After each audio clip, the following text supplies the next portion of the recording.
Em União da Vitória, já temos um projeto muito bacana que começou a ser desenvolvido no início desse ano, que é o Autismo Sem Barreiras. Tanto é que as pessoas aqui com espectro autista no município, adultos e crianças, já receberam a sua carteirinha de identificação, né? E com ela, é claro, acaba facilitando muito mais a vida dos familiares da própria pessoa com o espectro autista. No Planalto Norte Catarinense, o município de Canoinhas também começa a trabalhar essa questão junto às famílias, junto às psicólogas, aos setores de educação e saúde. Tanto é que divulga aqui uma série de entrevistas com especialistas no assunto. Um desses especialistas que a gente vai ouvir agora é o médico psiquiatra Dr. Daniel Medeiros. Ele fala nessa primeira parte da matéria como identificar uma criança lá nos primeiros meses, nos primeiros anos de vida, que possivelmente possa desenvolver o espectro autista. Acompanha. As características, elas são variadas, tá? Eu acho que vale a pena um pouquinho, antes de eu falar sobre as características, explicar um pouquinho sobre a variabilidade desses sintomas, dessa apresentação de sintomas, tá? Quando a gente fala em qualquer doença, eu vou voltar naquela parte que tu me perguntou, mas quando a gente fala em qualquer doença, dentro da área médica, do modo geral, existe graus de apresentação de cada doença. Quando tu fala que está gripada e tu tem alguns sintomas gripais, e tu te compara com outra pessoa, de repente, que tem uma gripe mais grave, né, a pessoa pode dizer, nossa, mas os teus sintomas de gripe são diferentes do meu. Eu estou muito mais grave, eu tive que ir para o hospital, eu tive que ficar internado, às vezes ventilação mecânica por causa de uma gripe, a gente tem visto muito isso agora.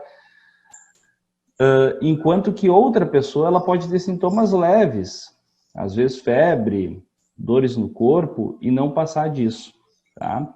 Então, todas as doenças, do modo geral, não só as doenças de ordem psiquiátrica e neurológica, elas têm graus de apresentação. Elas podem ser muito leves ou elas podem ser muito intensas. E é por isso que, especialmente no autismo, voltando ao que tu me perguntou, a gente percebe muito quando se fala em sintomas de autismo, os responsáveis pelo paciente, eles tendem a fazer uma comparação e dizem, nossa, mas eu conheço uma pessoa com autismo e é muito diferente do meu filho. Aquela pessoa, aquela outra criança ou uma pessoa, porque isso pode se manter isso se mantém na vida adulta, ela tem características que meu filho não tem. E tu está dizendo que o meu filho é autista. Então, é importante a gente entender essas diferenças de gradiente, essas diferenças de intensidade de sintomas, que pode ser desde uma forma muito leve até uma forma muito intensa. Então, assim, do autismo, né, dos transtornos de espectro autista, existem pelo menos 3 pontos que são fundamentais, que são características fundamentais para a gente fazer o diagnóstico de autismo.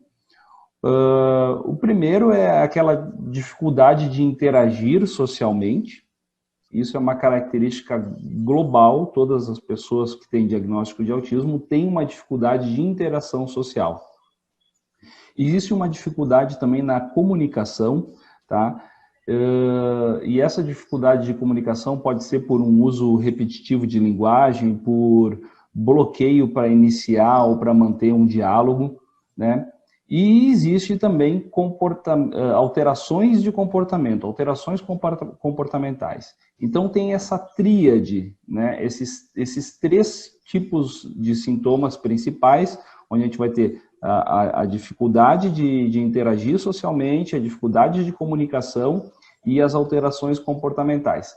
Isso é bem importante porque a gente ouve muito também as pessoas dizer, eu acho que eu sou meio autista, pelo menos eu que trabalho com isso, né, sou psiquiatra, a gente fala, poxa, eu acho que eu sou meio autista, porque eu não gosto disso, eu não gosto daquilo, não gosto de ver pessoas. É importante, assim, que cada uma dessas características isolada, ela não vai fazer um diagnóstico de autismo. Às vezes, eu posso ser uma pessoa que não gosto de interação social, eu sou meio não é a palavra certa, mas só para vocês entenderem, mas eu sou meio rabugento, por exemplo, eu sou um cara que não gosto muito de estar com outras pessoas. O fato de eu ser uma pessoa que gostar, né, ou não gostar de interação social, gostar de ficar mais isolado, isso não faz de mim um autista. Né? Então, por exemplo, voltando naqueles aspectos que eu estava falando, a dificuldade de interagir socialmente. Existe uma dificuldade da pessoa de sentir prazer nas interações. Não é que é uma coisa assim que eu não goste de interagir, eu simplesmente não sinto falta daquilo. Então, todas aquelas características que a gente vê nas pessoas em sentir prazer de estar junto, querer estar junto, desfrutar de uma relação social, isso no autismo pode não existir ou simplesmente ser indiferente. Às vezes causa espanto num familiar, num cuidador que diz, olha, ele parece que não gosta de estar com a gente, então ele se isola, ele vai para um canto. É que às vezes simplesmente não é o fato de não gostar, às vezes não faz diferença para ele, tá? Então essa dificuldade da interação social, ela vai aparecer muito precocemente nas crianças, quando se percebe assim na escola, aquela criança que brinca mais sozinha, aquela criança que durante uma atividade em grupo, ela acaba assim, não sendo mais ativa em buscar os pares na escolha de uma atividade. As professoras, às vezes, colocam lá, olha, vamos formar grupinhos, vamos juntar as crianças, escolha uns amiguinhos para fazer alguma coisa. Essa criança, às vezes, ela vai ficar paradinha lá, não vai escolher ninguém, vai ficar, sabe, não vai buscar ativamente por isso, tá? E eu volto a dizer, cada uma dessas características isolada não faz diagnóstico, porque isso também pode acontecer em outras situações, né? Então, a gente vai ver uma criança que não quer interagir, que não faz diferença para ela interagir. Dificuldade de comunicação. Essas crianças, elas podem desenvolver, a maioria delas desenvolve uma dificuldade, um uso repetitivo de linguagem.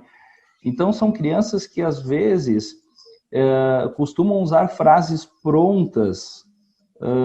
Muitas vezes, existe também a possibilidade de usar frases de filmes, até frases de coisas que vê na TV, e usar aquelas frases prontas, de forma repetida. Por exemplo, tem um personagem, às vezes, de uma animação infantil, Toy Story. Daí tem um personagem, que é o Buzz, que ele fala, ao infinito e além. Tá?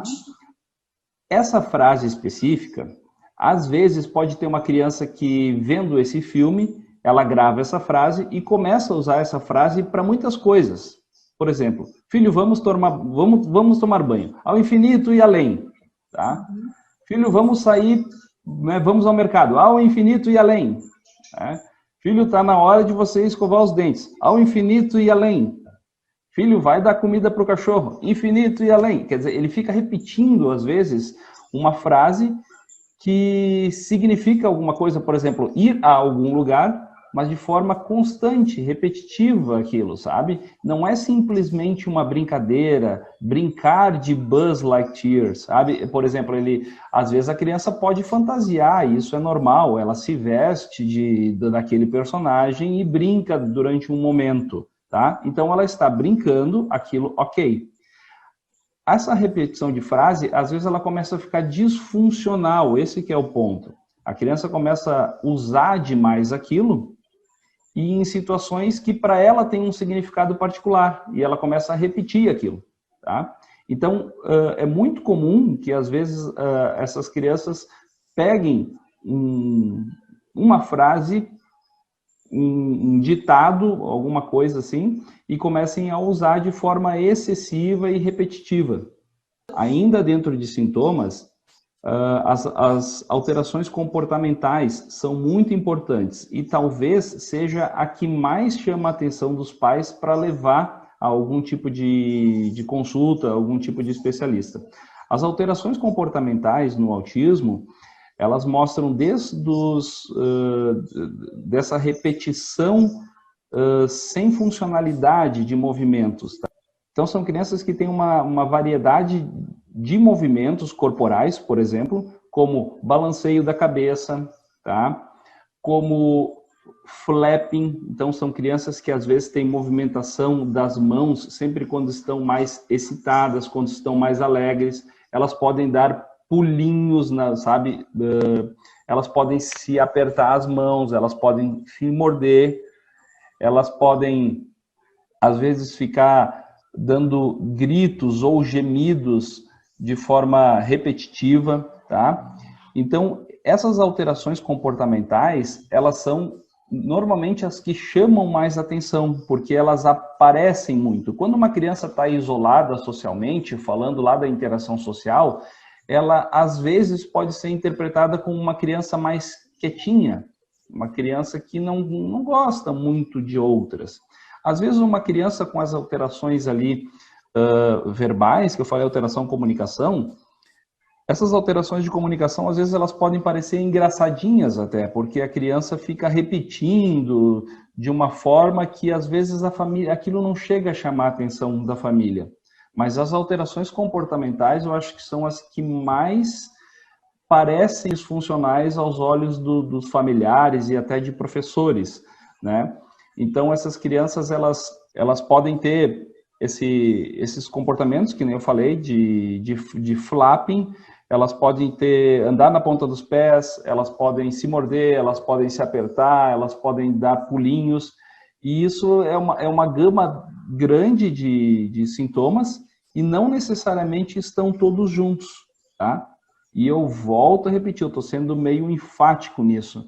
Só a apresentação desses sintomas não fazem diagnóstico, porque muitas vezes, por exemplo, abano de mãos é uma coisa muito comum em bebês. A gente vê bebês muito quando está, o bebezinho pequeno, quando ele está aparentemente excitado ou feliz com alguma coisa, tu estimula ele, ele faz esses movimentos. Mas tu pegar, por exemplo, uma criança que já tem 5 anos de idade e manter movimentos de mão, balanceio do corpo, balanceio da cabeça, sabe? Fazer aquele estalo de dedos sempre que está mais emocionado ou que está alegre, isso começa a chamar muita atenção.